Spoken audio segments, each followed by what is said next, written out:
Hey guys, it's me, Corey, and this is my second time recording this because I forgot to turn on my mic the first time. So I have played a little bit of this game, but I'm going to tell you a little bit about it and what I discovered while I was playing it, and I'm going to see if I can provide any new insight.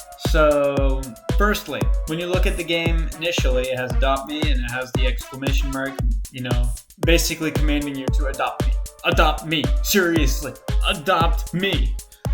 Anyway, so here we have a bunch of cute animals, and we have corrective lighting here, and it flares off of everything. There's blur in the background, and you have a focus, and that seems to be their general palette for the thumbnail, and the thumbnail looks pretty nice and floaty. It looks pretty brilliant, if I must say. If you look here, ooh, nice lens flare. No, those are bubbles. My mistake. Here we have the description, and the description looks pretty nice. One of the things that I do have to say is there's a tech director and creative director, which I think is interesting because you have one person coming up with the ideas and then one person that's turning those ideas into the magic that is the game. That is very interesting. I did do some background investigation on the creators of Adopt Me or Dreamcraft, and it turns out that Adopt Me is their only successful game, and the only game that I was able to find other than that actually has a name is a Roblox Plague. If you go down here, it has the social links. That's nice. The price of private servers is free. I should probably get one of those because I don't like running into people. And then you have the badges, which the badges have a thing of their own. I do have a slight problem with it in the consideration that it looks like it's just angle and title. That's it. Doesn't look like there was much done. Looks like a little bit of color correction. That's interesting. Other than that, nothing special. Now, I do have to account for this thing's replayability because it has 21 million favorites, 123,000 active players, 4 million likes, and 833 dislikes, basically meaning that it has a success rate of over 80% when it comes to people who enjoy the game.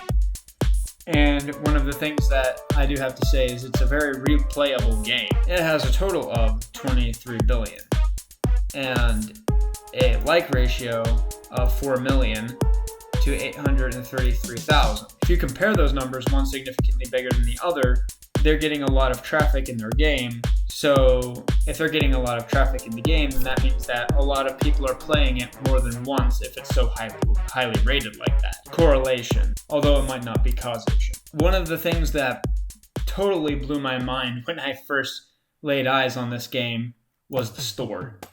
Because, oh my goodness, there is 15 items in the store, and that blows my mind. The game passes look better than the badges do.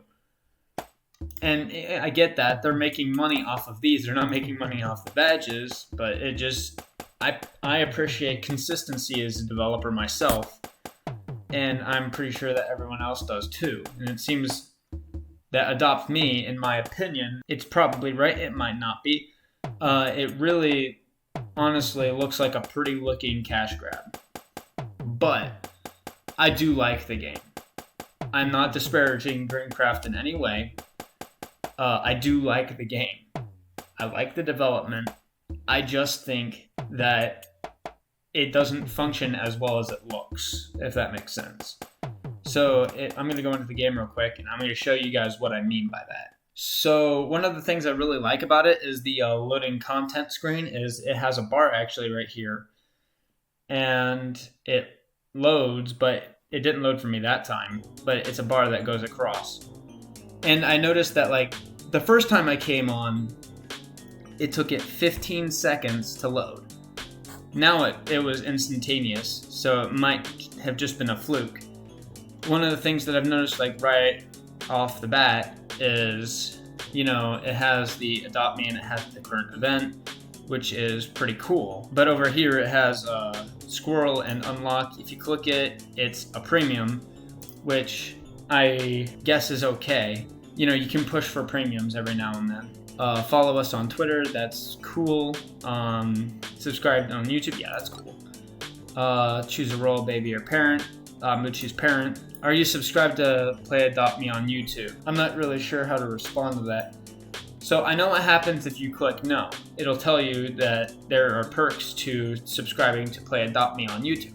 If you say yes, it says thank you for subscribing, we appreciate it. It doesn't warrant any rewards. It just, you know, whatever. I'm not subscribed to them on YouTube, right? But I'm saying, no matter how you respond, it doesn't matter. They should just tell you that, hey, we have a YouTube channel. Probably a little bit more tactful than this, but they should just tell you, hey, we have a YouTube channel, you should go here. But they don't.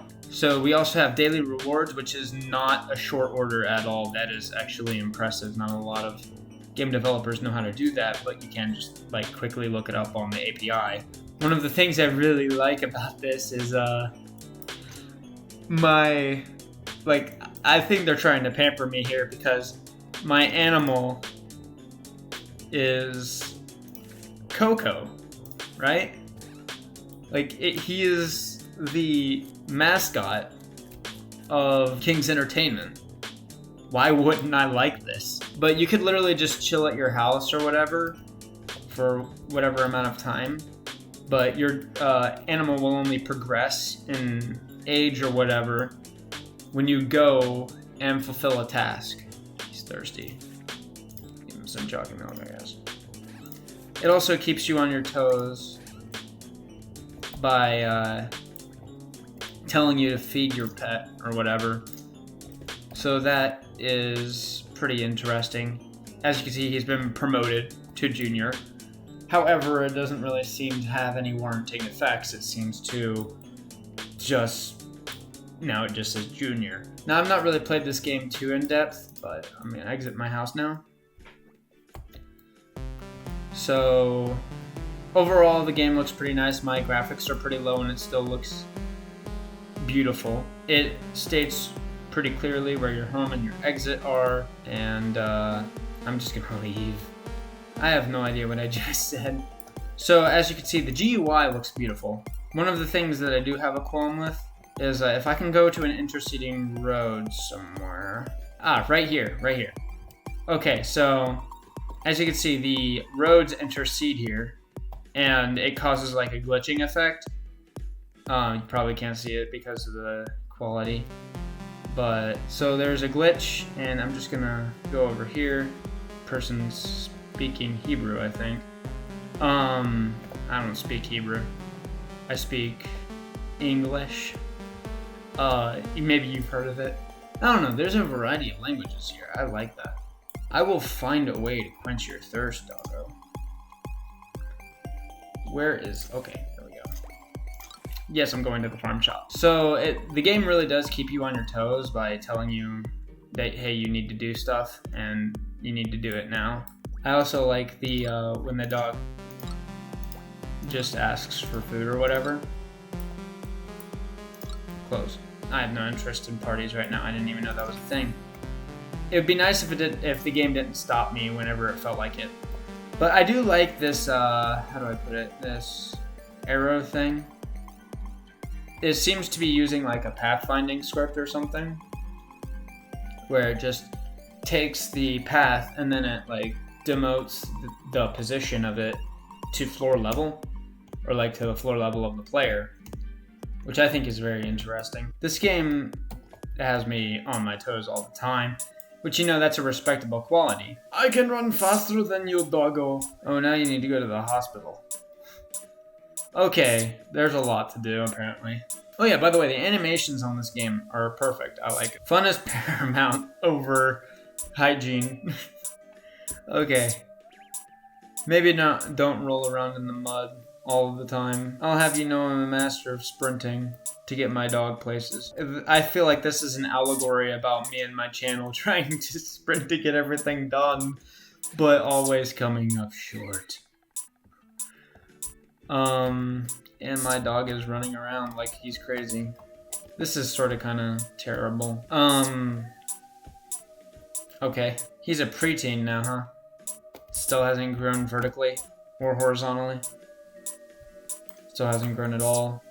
He's just a normal dog. So is he just locked in permanent adorable mode? Or like what's going on here? Is he never going to go post-adolescent? So far, it's a great game. But as I said, let me see if I can shop. Okay. So here we are. Here are all of the premiums, okay?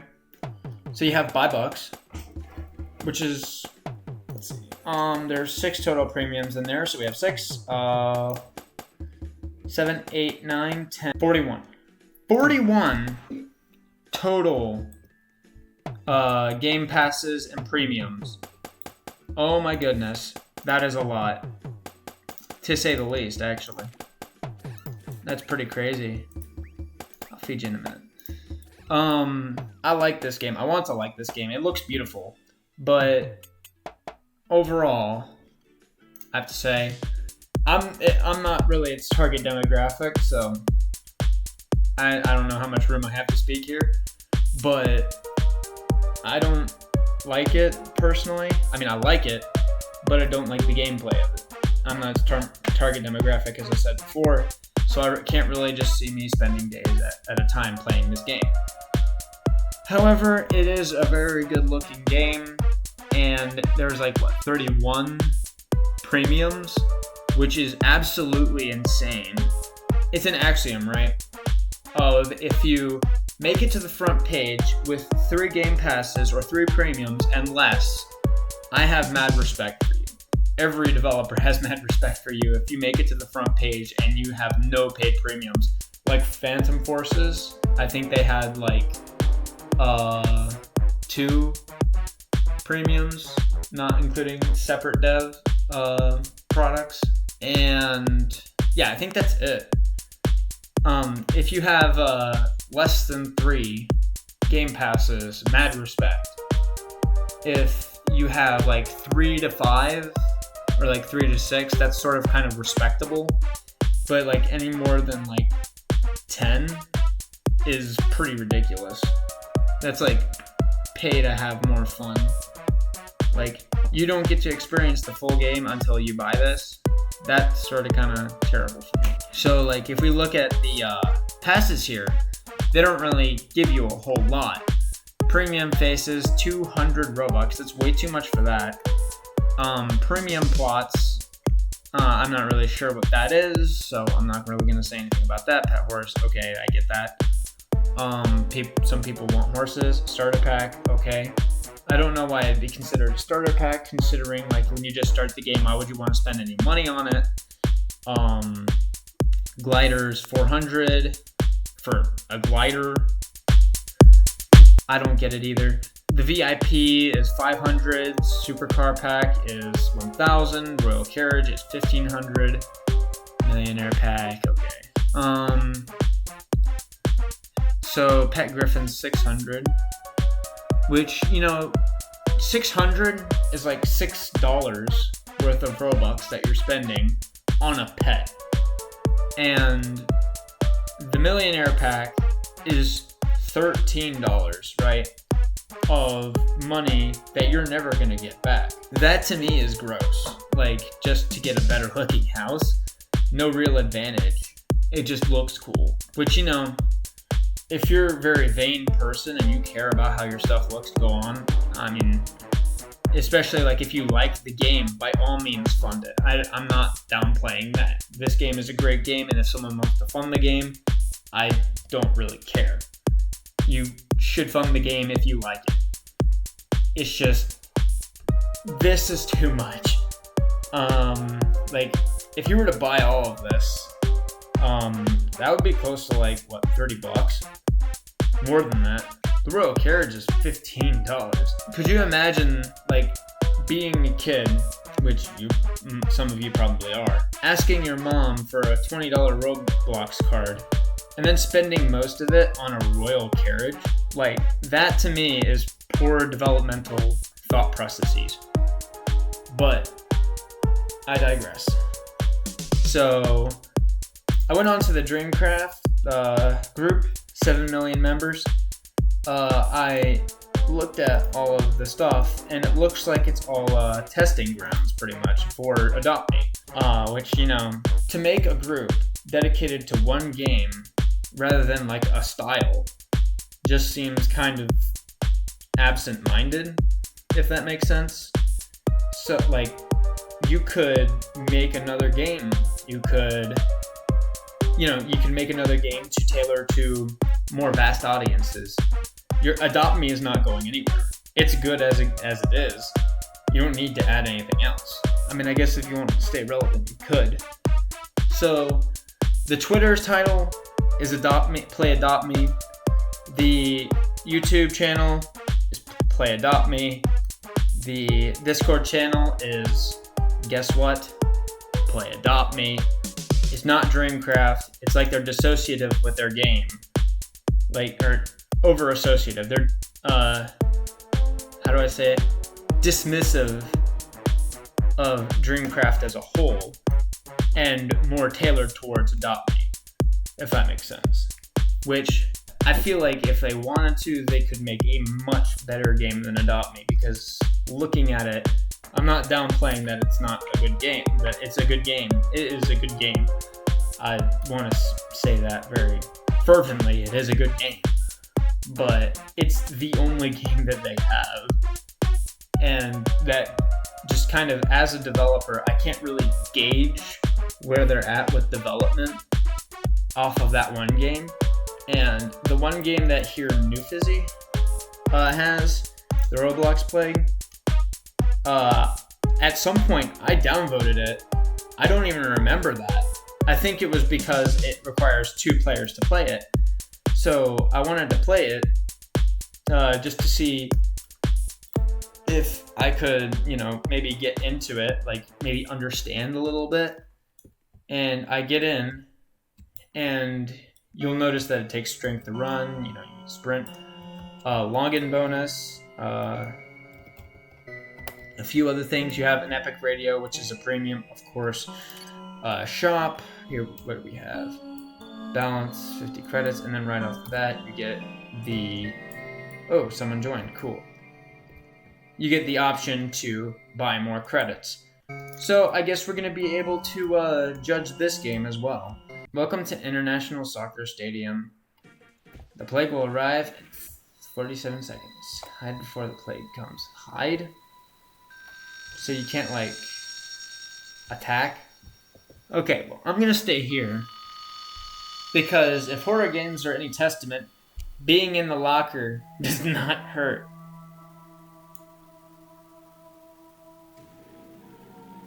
Okay, so it would appear that I just touched him and then he dies eventually or something.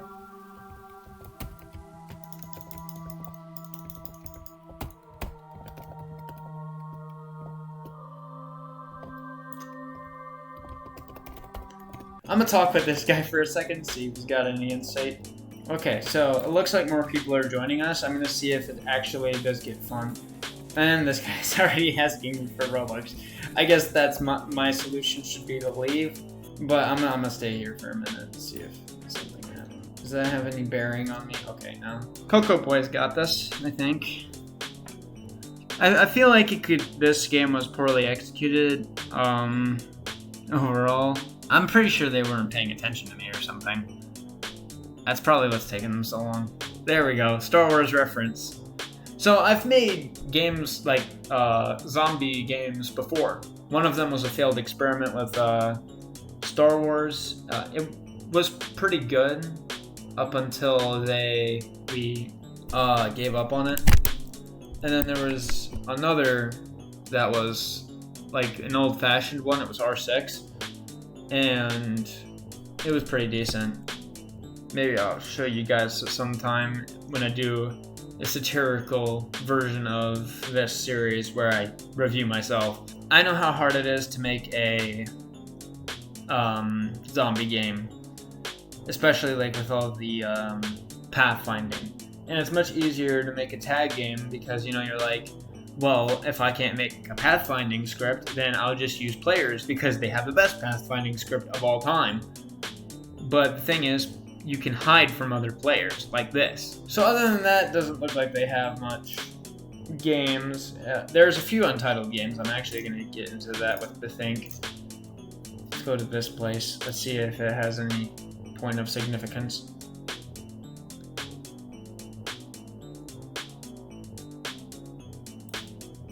It's a base plate! This is the best game I've ever played. It's even better than Plasma's RR3. If you're in the RR Discord, you know. Let's see if there's a more prominent game that people have played. It seems that this one has 107,000 players. Is that anything more than the best play? Yes. Cool. Okay. So it's Adopt, isn't it? Is it Adopt Me? No. Okay. What is this? Where am I? You. I want to talk to you. Can't talk to you. Okay. Mines? No, I can't go on the mines. Where am I? What? What is this? Okay. So, I think I'm just gonna stay out of there. I think I'm gonna end that here. So, that was loud. So, if you like Adopt Me, by all means support it using its multitudinous game passes. However, from my perspective, it's not exactly a good game functionality-wise. I can't see myself playing it for a prolonged period of time. But hey, I mean, if that's your prerogative, go nuts. I hope you guys enjoyed the video as much as I did making it, because I like to play games and talk about them and how they're superfluous in their existence and why they might not be as good as they could be. But I mean, what do I know? I'm not exactly like front page material either. But I mean, hey, if one of you guys that made this game are watching this, make another game and make it better. I'm not saying to make another Adopt Me. I'm saying to make another game to tailor to other people that don't like Adopt Me. I want to help you grow. As in, like, I want to inform you of other ways that you can, grow your potential. And Adopt Me is probably doing everything you need for you. But, I was saying that, like, it would help you gain even more traction and probably monopolize the entire Roblox. I mean, Adopt Me broke Roblox. I'm not downplaying Adopt Me at all. But, and I keep saying that. I also keep saying, probably cut them all out anyway. Keep doing that. And I keep wincing every time I do it. I just did it again, too. So, another filler word. I would like to see a game with as much love put into it as Adopt Me, that is also family friendly, that is not Adopt Me, that can tailor to other people who don't like Adopt Me, if you know what I'm saying. Particularly, hopefully, a game that's less dependent on premiums and has more flexible pricing, considering you make enough money with Adopt Me as it is. And you could actually get more adaptation from that. Alright, guys, that'll be it. I love you. Please don't take that personally. Goodbye. See you next time. Base plate!